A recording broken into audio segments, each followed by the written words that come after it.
चूँकि इस महंगाई के समय में हम आंगनबाड़ी कार्यकर्तियों का मानदेय बहुत कम है, जिसके लिए निरंतर हम लोग सरकार से ये मांग कर रहे हैं कि हम लोगों का मानदेय भी जीने योग्य किया जाए और इस महंगाई में अपने बच्चों का लालन पालन तो दूर 30 दिन का खाना भी इस मानदेय में नहीं हो सकता। इसलिए समय समय पर हम लोग डिमांड करते रहते हैं, जिसके संदर्भ में अभी उत्तर प्रदेश के 4 संगठनों ने मिलकर के संयुक्त मोर्चा बनाया है और संयुक्त मोर्चा के तहत ये निर्णय लिया गया है काफ़ी विचार विमर्श के बाद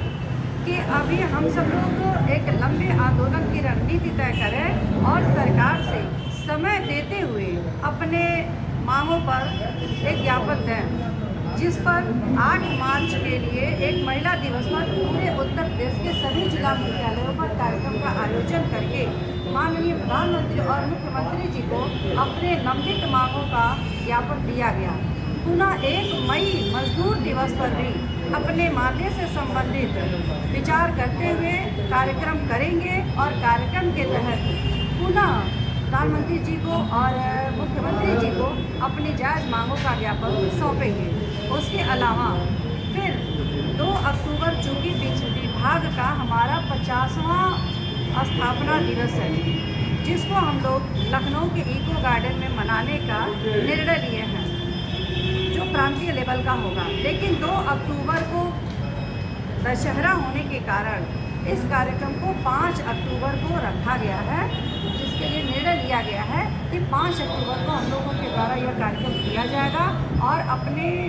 लंबित मांगों का ज्ञापन दिया जाएगा। इस कार्यक्रम में प्रदेश की 4.25 लाख आंगनबाड़ी कार्यकर्ती और सहायिका बहनों को आमंत्रित किया गया है, जो बहनें अपने मांगों के संदर्भ में वहाँ पहुँचेगी। साथ ही एक अभी हम पूरे यूपी में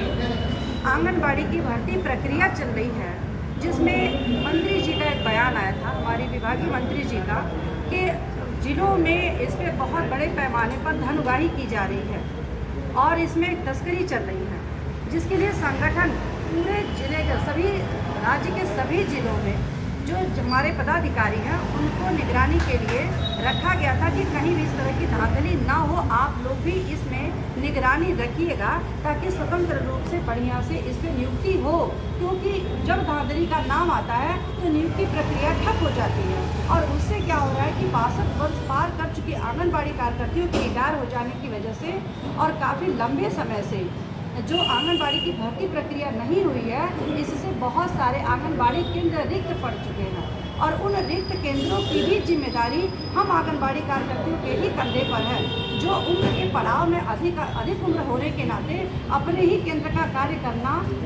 कठिन होता जा रहा है। ऐसी स्थिति में 3-3, 4-4 केंद्रों का कार्य करना बहुत मुश्किल था। तो हम संगठन ये चाहते हैं कि यह नियुक्ति किसी भी कीमत पर ना रुके, होनी चाहिए और साफ सुथरे तरीके से होनी चाहिए।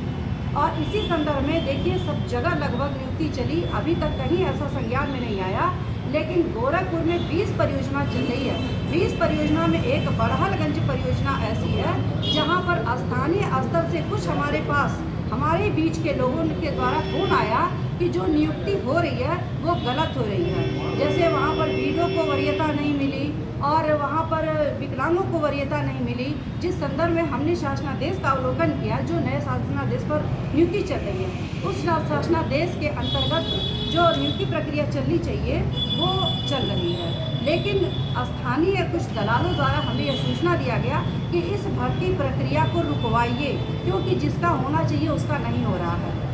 हमने जानकारी लेना चाहा कई लोगों से कि कैसे भर्ती प्रक्रिया चल रही है, क्या है। अपने ज़िले के सभी लीडरों को हमने कहा कि आप लोग अपने तरीके से संपर्क करिए, संपर्क करके देखिए कि कहाँ गलत हो रहा है, जिसमें ये सभी अभी हमको सामने समझ में आया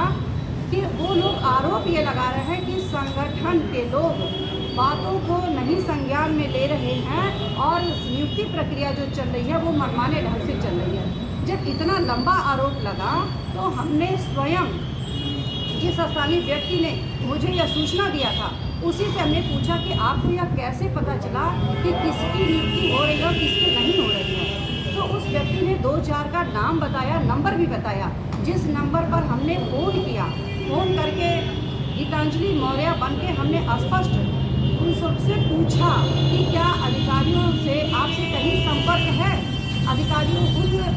लाभार्थियों द्वारा कहीं भी किसी अधिकारी के संपर्क में आने की बात नहीं कही गई। हमने वहाँ पर प्रलोभन भी दिया, लोगों से कहा भी कि आप बताइए, अगर आपकी नियुक्ति नहीं हो रही है तो हम बात करें। अगर आपका पैसे के लेन देन के लिए कोई डिमांड किया हो और आपका ना पहुँचा हो तो आप हमको बताइए, जो चल रहा होगा सिस्टम से आपका होना चाहिए। इस तरह से हमने उन लोगों को बताया, और बताने के बाद फिर उस व्यक्ति ने ही यह बाद में बताया कि उसी के व्यक्तियों का नियुक्ति नहीं हो रहा है, जो लंबे समय से वो पिछले बार से ही कुछ लोगों से पैसा ले रखा है नियुक्ति कराने के लिए। तो इस तरह के जो भ्रांतियाँ उजागर हुई हैं, इस पर हमने देखा कि उन जिससे मेरी बात हुई उन लोगों ने बताया कि मेरी किसी से कोई बात नहीं, कोई लेन देन का मैटर नहीं आया।